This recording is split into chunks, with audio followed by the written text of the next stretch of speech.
Magandang araw po sa inyong lahat mga kababayan matapos sabihin ni Senador Bato de la Rosa nitong mga nakaraan araw na handa siyang magpapaaresto o handa siyang sumama sa ICC kung meron ilalabas na warrant of arrest laban sa kanya. Pero base po sa isang interview mula kay Ted Filon at DJ Chacha, ay tila nagbago ang isip ng ating butihing senador at ayon sa kanyang sinabi, hindi siya magpapaaresto at hindi daw siya sasama sa ICC. Ito sabay-sabay po natin pakinggan si Senador Bato de la Rosa. Anyway, sige po, salamat sa panahon. Go ahead, Cha. Yes, Senator Bato, thank you po for being on the show. Senador, last time nung nakausap po namin kayo, sinasabi ninyo kung sakali man na maglalabas po ng arrest warrant ang ICC, willing po kayo na pupunta doon para rin masamahan na ang Pangulong Duterte. Ngayon parang nagbago po ang inyong isip.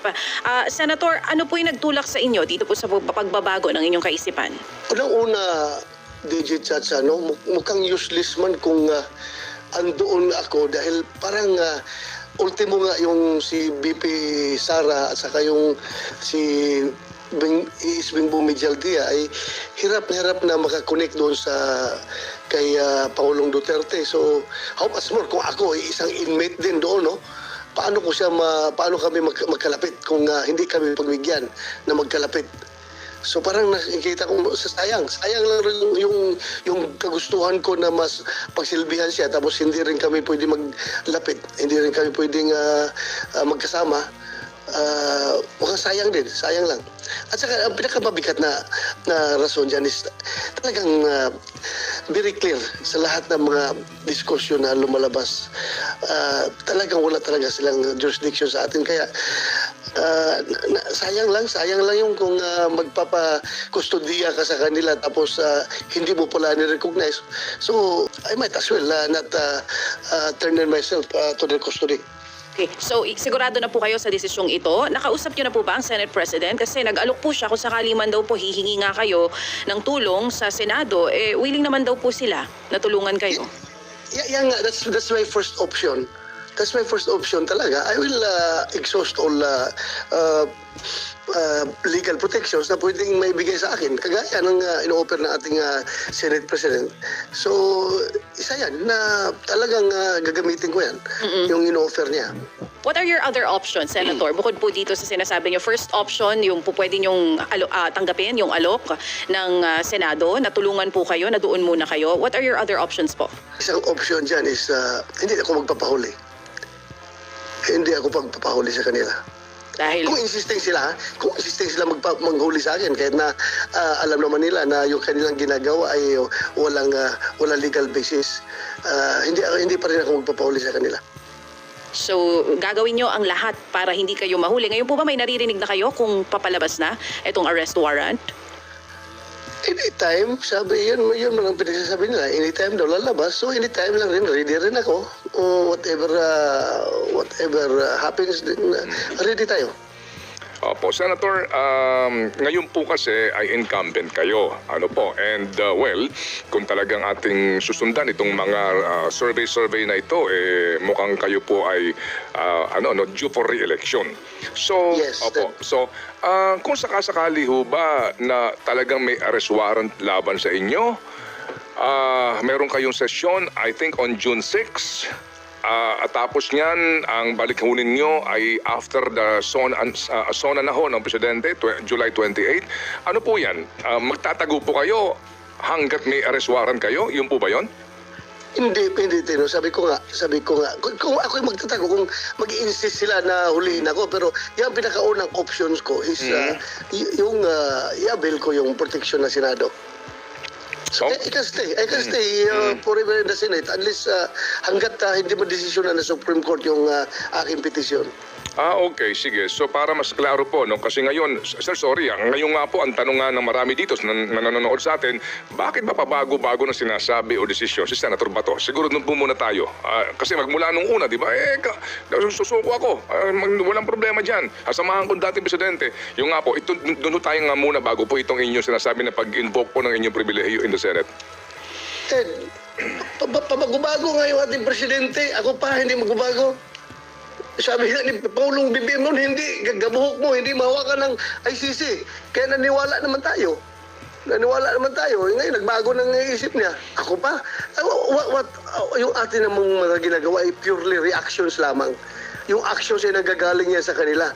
Nagre-react lang tayo kung ano yung kanilang ginagawa. Nagbago sila, magbago rin tayo. Alangan, hindi tayo magbabago eh. Lugi tayo kung hindi tayo magbago, di ba? Di sila pa magbago, di mag-adjust din tayo sa kanila. Hanggang reaction lang naman tayo. Sila ang nagbibigay ng stimulus sa ating reaction. Opo, sige. So, nangangahulugan po na kayo ay gagamit ng pribilehiyong yun, no, ng mga senador. Hango din po nga sa ating pong saligang batas. Pero doon po, sir, 6 years lang na mga uri po ng kaso ang maaaring kanlungin ng legislatur, ng mga miyembro ng legislatura, and during, while Congress is in session. Paano po yun? Ito po kasi sa ICC. Ano po ito? Crimes against humanity. At dito po, walang piyansa ito kung sakasakali. Ted, I am not invoking parliamentary immunity, no? I'm not invoking that immunity. Dahil alam naman natin na yung immunity na covered ng immunity is only 6 years and below. What I am invoking is the tradition of respecting the institution. Meron na tayong mga proceedings niyan. Nandoon sa loob kahit na above 6 years yung kanilang kaso ay nag-seek ng refill sa Senado. May mga presidents na yan. At yung mga presidents na yan, na ginawang tradisyon at yan ay nirespeto ng branches of government. Kaya nga, malakas ang loob ni Senator Chis na mag-offer sa akin ng ganong klase protection. Sir, do you include dito po sa inyo sinasabing president ang kaso ni Madam Leila de Lima? Hindi. Kasama na yun. Pero maraming instances na yung Senate President ay nagsabi na hindi siya papayag na arestuhin yung kanyang membro sa loob ng Senado. At yun naman ay nirespeto ng Executive Branch of Government. So, maraming presidents na yan, Ted. Opo. Pero kasi po ang sabi po ni Madam Leila sa amin ding interview, siya overnight lang, the following day, siya ay nagkusa na sumuko sa CIDG. Kaya nga po, ang kanyang challenge ay sa inyo is to, short of saying, to man up, no? And face the music. Man up natin yan, Ted. Kung nirecognize, kung yung may warrant siya, bigyan niya ko ng warrant ng local court. Huwag yung warrant ng ICC. Kung meron silang warrant ng local court or Supreme Court, then harapin ko yan. Pero as I have said, I do not recognize the jurisdiction of ICC, so bakit ko harapin yan? Hindi ko harapin yan. Kung meron sila sa Supreme Court galing na warrant, harapin ko yan. Yung mga kaso naman, dilema, dito naman yun. Local naman yun na kaso, hindi man yung ICC. Opo, sige po. Senator, ngayon po ay panahon ng kampanya. Ang bawat grupo may kanya-kanya na po silang mga event at mga mga programa. Kayo po dito po sa panig po ng PDP. Kumusta po kayo? As in, hindi muna kayo sasama doon sa mga events nila? Paano kayo makapagpangampanya ngayon? Sasama ako. Bakit hindi ako sasama? Sasama ako din. Sasama ako. So hindi kayo tatago? Hindi ako magtatago. Wala pa namang warrant. Bakit ako magtatago? Wala namang warrant. Okay. Kailan ang next event ninyo? Titingnan ko sa kalendar ko. Oo. Right now, evented. Andito ako, umiikot ako. At hindi ako nagtatago. Kinakausap ko yung mga tao. Guerrilla tactics nga lang yung aking pangkampanya. Opo. Wala tayong audience, wala tayong post. Kaya, papunta na lang sa mga kung sino gustong humarap sa atin at makinig. Opo. Sige po. Meron ba kayong pakikipag-usap kay VP Sara habang siya naandoon sa The Hague? Wala. Hindi ko siya makontak. Okay, pero you're trying to reach her.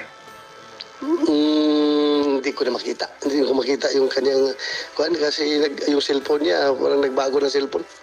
Opo. Birthday po ng dating Pangulo on March 28. May balak ba ho kayong gumawa ng kaparaanan para makausap ang dating presidente? Titingnan ko. Hanap ako ng paraan. Kung sinong pwede kontakin doon na may connect tayo doon.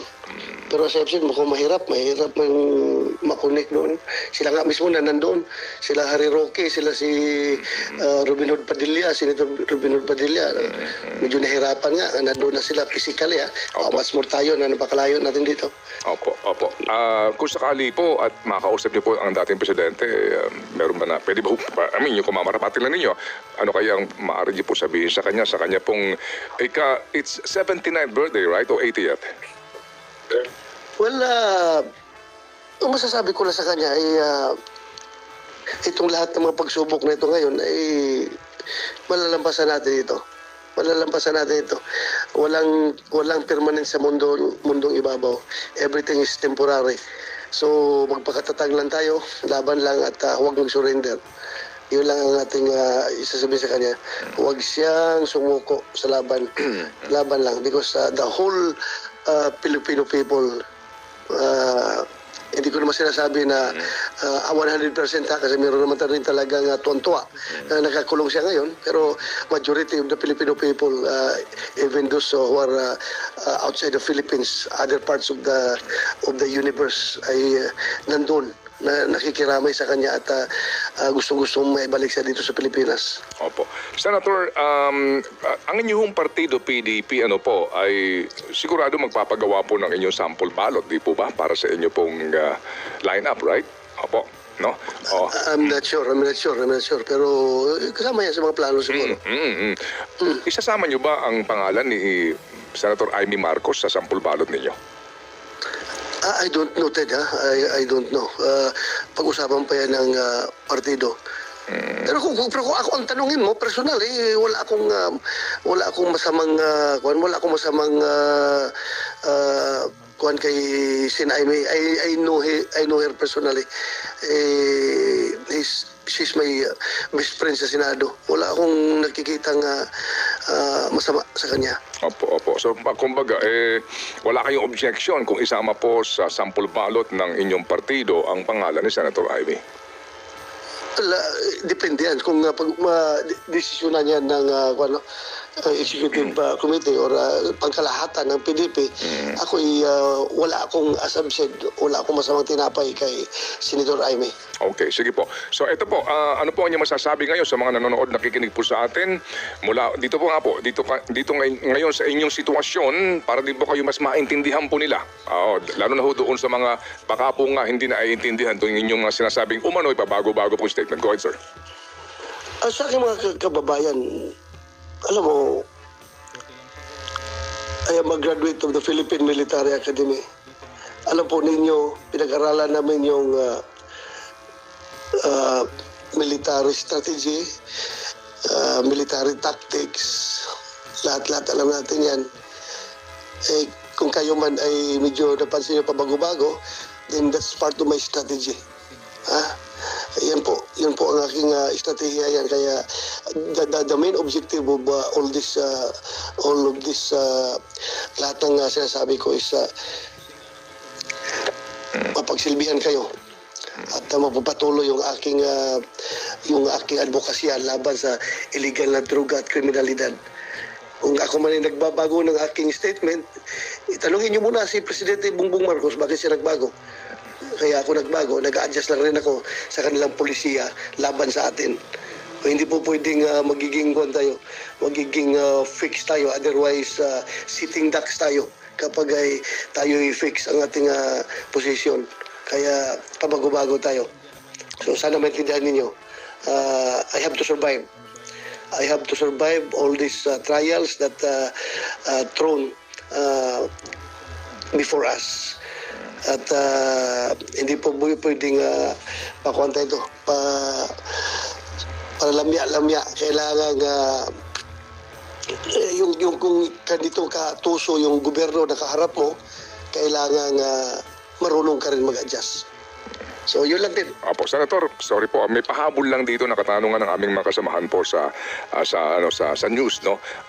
Just a reaction po doon sa comment din ng Malacanang at ng ilang pa doon sa inyong sinasabi na si Secretary Anyo ni hindi man lang sa inyo tumimbre bilang mga magkakaibigan o dating miyembro ng gabinete ng Pangulong Duterte. Ang sinasabi po, ano bang inaasahan mo dito kay Secretary Anyo? Ang loyalty sa inyo, sa mga Duterte, sa iyo, Senator Bato? O dapat ang loyalty niya sa bayan? Ano pong yung reaction doon? Well, I agree with him. But kahit pa paano, Ted, you cannot totally dehumanize a person. Kung meron kang connection sa tao na yan, officially, personally, or whatever, emotionally, kung anong connection meron ka, hindi mo pwedeng mawala yung kaya nga meron tayong sinasabing utang na loob, di ba? Meron tayong sinasabing utang na loob, kaya hindi mo totally ma-detach yung personal mo na buhay sa yung official na buhay. Kaya ang sabi ko lang naman, hindi naman sa akin tumawag. Sana naman lang pindot mo lang siya doon kay kung hindi kay President Duterte, mga people around President Duterte, nakahanda na yung warrant dito. Sana ma-advise niyo sa President Duterte kung anong kanyang gagawin dahil ito legal na warrant. Kung sabihin na, i-claim talaga na legal yung warrant na ito, ano ba naman yung maging transparent ka sa mga tao na kahit na hindi mo kaibigan, mga Pilipino rin naman yan, ano ba naman yung maging transparent ka? So yun lang naman ang sa akin. I'm not obliging, I'm not, he's not obliged to share everything. Pero kunting pindot lang sana, yun lang naman ang sa akin, para tao lang tayo. Hindi naman tayo mga robot. Yun lang naman ang sa akin. Pero kung hindi ayaw niya magbigay ng impormasyon, ano magagawa natin? Normal lang sa atin yan, Ted, na medyo sumama ang loob. Pero hearing his explanation, I am more inclined to believe the statement of Secretary Anyo and